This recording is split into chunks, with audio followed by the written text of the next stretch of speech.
Now, come to the second part. Time is short. My Hijrah from India to Malaysia. This part is actually longer than the first part, but time is short. Alhamdulillah, till 2007, I started Dawah in 1988, started the organization in 1991, in February, IRF. In the span of 25 years, from 88 to 2007, that was 20 years initially, there was never any controversy about me. And I always had a philosophy that if you are doing something on the haqq, there's bound to be obstacles. But for me, for the first 20 years, there was no obstacles. No controversy. MashaAllah, in my following, Hanafi, Shafi, Hanbali, Maliki, all types of people, Muslims coming and non-Muslims coming, and no problem at all whatsoever, until when we had the first peace conference 2007. You know, when the banner became bigger. And a question was asked to me regarding Yazid. May Allah have mercy. And I said, may Allah have mercy on him. When I said that, in the answer, I won't go to the details, may Allah have mercy on him, I said to Yazid, conference went very fine. Few days later from Pakistan, the Shias of Pakistan, no, how did he say Yazid, Rahimullah, may Allah have mercy, big controversy.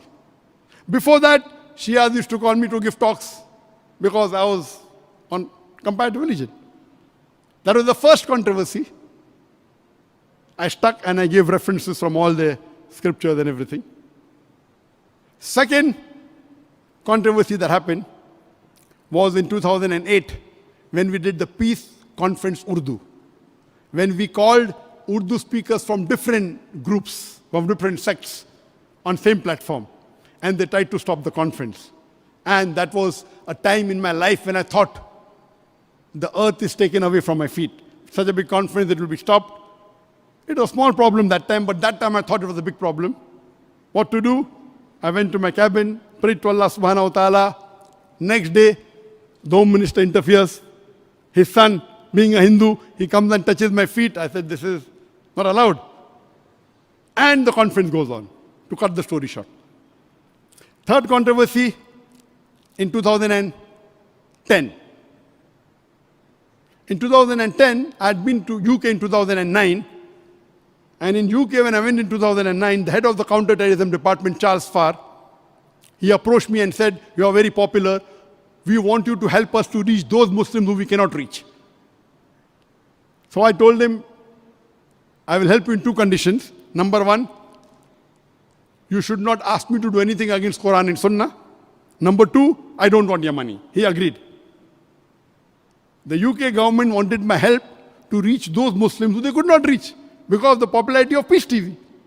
In 2010, the government changes. From Labour Party, you have the Conservative. Because the new government comes, Theresa May, at that time she was the Home Secretary, later she became the Prime Minister. She didn't know me. She said, who is the most popular Muslim speaker in UK? They said, Zakir Naik. Banned him. We cannot. He has not done anything wrong. Banned him. Find something in his speech which he spoke against UK. He hasn't spoken against UK. Find something in his speech which is illegal. Nothing illegal. Okay, go to CIA, ask them. CIA said, we have nothing against Dr. Zakir Naik. I said, yet I want to ban him. They said, if you ban him, he will go to the court. She said, I will handle the judges. And she excluded me. The only country officially to exclude me in 2010 was Theresa May. 3 weeks she came to power. She didn't know me, but because I was a popular Muslim, then I realized there are two problems, major problems in Dawah. Number one, amongst the Muslim, there are sects who fight against each other. Biggest problem. Number two, in the political arena, the politician non-Muslim, to get his vote bank, he will attack the Muslim dies.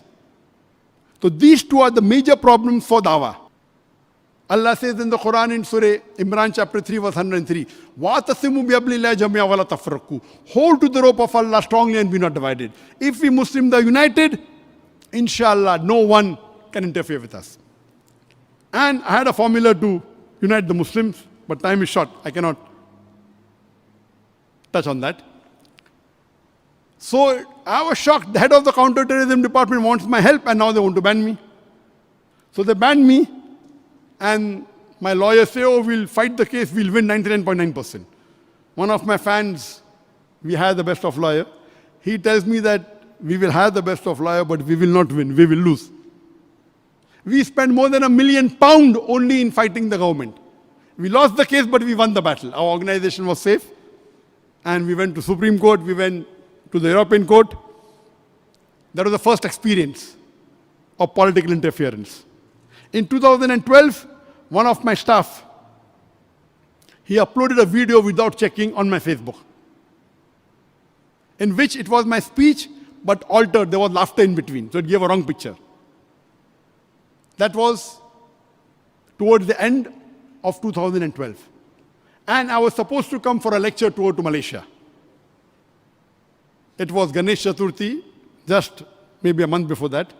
And there was no problem in India, but some Hindus from Malaysia, they took that clip and made it viral and started complaining. And they told people in India, so first time any non-Muslim objected to my talk was in 2012. Why? In 2007 it was Muslim because from Pakistan Shias complained. In 2012 it was Hindus from Malaysia, some organization. They complained to Hindu organization in India, and there was big, massive protest, first time. The Hindus in India normally love me. They respect me. They revere me. Therefore, for my talk, 25% of the people coming for my talk are non-Muslims. So from 1988 to 2012, there was no problem at all. 25 years, no problem. But some political organization in India took that issue and made an issue out of me and made police complaints. First problem in India regarding non-Muslim 2012. But Alhamdulillah, Allah helped us. We continued. Then in 2014, in India, the BJP government, you may be aware, it's an anti-Islamic party, it's a Hindu fanatic political party, they came to power. And when they came to power, the scenario in India changed slowly.